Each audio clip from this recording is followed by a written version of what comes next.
Welcome to Book Summerics. If you love learning from books but don't have time to read them all, you're in the right place. Today we're diving into The Art of Thinking Clearly by Rolf Dobelli, a fascinating book that exposes the hidden cognitive biases and mental shortcuts that shape our decisions. Whether it's handling money, making career choices, or even navigating relationships, our brains often trick us into making poor choices without us realizing it. The good news? Once you understand these biases, you can start making better decisions, avoid common thinking errors, and improve your problem-solving skills. So get comfortable, and let's break down some of the most powerful lessons from this book. Stick around until the end, because I'll also share my honest opinion on whether this book is actually worth reading. Let's get started. How our brains trick us. Before we dive into the specific biases, let's answer an important question.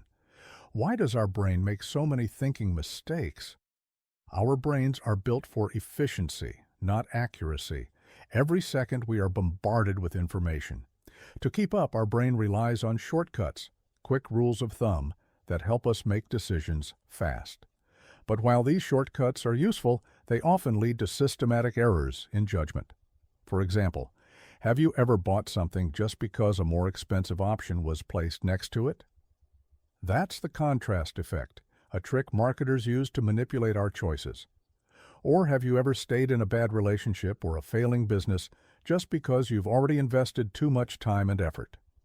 That's the sunk cost fallacy, and it traps us into bad decisions. These biases don't just affect big decisions, they shape our everyday lives in ways we don't even notice. Let's explore 3 of the most eye-opening biases from this book and see how they influence our decisions. 3 biases that influence your decisions. Survivorship bias, the hidden failures. We always hear about successful people, self-made millionaires, elite athletes, and entrepreneurs who built billion-dollar companies from nothing. We're told, if Elon Musk did it, you can too. But here's the problem. We only hear about the winners, not the thousands who tried the same thing and failed. This is called survivorship bias, and it creates the illusion that success is easy if we just follow the same steps as those who made it. But the truth? Success often involves a lot of luck, timing, and unique circumstances. Lesson: instead of only studying successful people, also look at those who failed and understand why. It will give you a much more realistic picture of what works and what doesn't. The availability bias: why we fear the wrong things. Let's play a quick game. Which is more dangerous, sharks or vending machines? Most people would say sharks. But in reality, more people die from vending machine accidents than shark attacks. Why? Because shark attacks are dramatic. They make headlines, they're in movies, and they create strong emotional reactions. This is the availability bias, our tendency to overestimate the importance of things that are easy to remember. The media plays a huge role in shaping this bias. We worry about plane crashes even though driving is far riskier.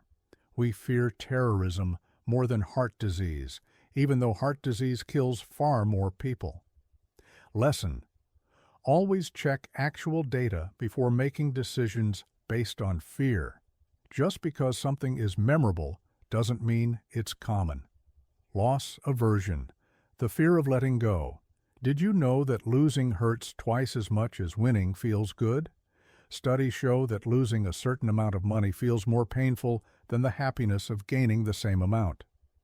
This is called loss aversion, and it explains why we hold on to bad investments, toxic relationships, or even clutter in our homes. Investors hold on to bad stocks because they don't want to admit they made a bad decision. People stay in toxic relationships because they've already invested so much time.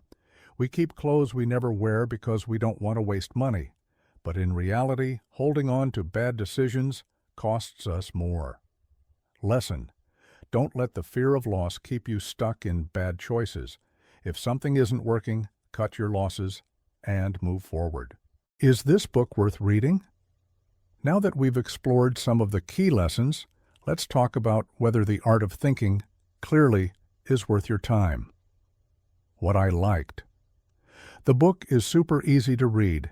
Each chapter is short, engaging, and gets straight to the point. It makes you more aware of how biases affect your decisions in everyday life.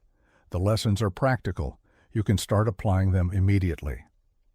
What could be better? Some chapters feel repetitive because a few biases overlap.